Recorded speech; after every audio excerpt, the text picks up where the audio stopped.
Today we are at Petubuhan Kebajikan Kasih Sayang Alam Damai as part of Sungei Wang Plaza CSR initiative for Chinese New Year 2025. Our team is here to bring joy and comfort to the elderly residents. We have decorated the home, donated essential items and partnered with one of our tenants, a salon, to provide free haircuts to the residents.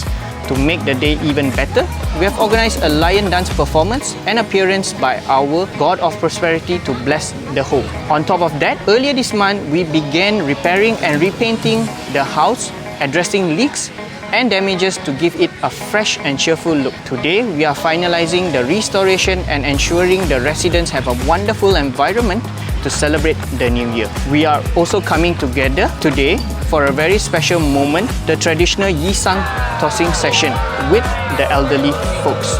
It is a meaningful way to bond, spread joy and welcome prosperity for the new year ahead. 恭喜发财!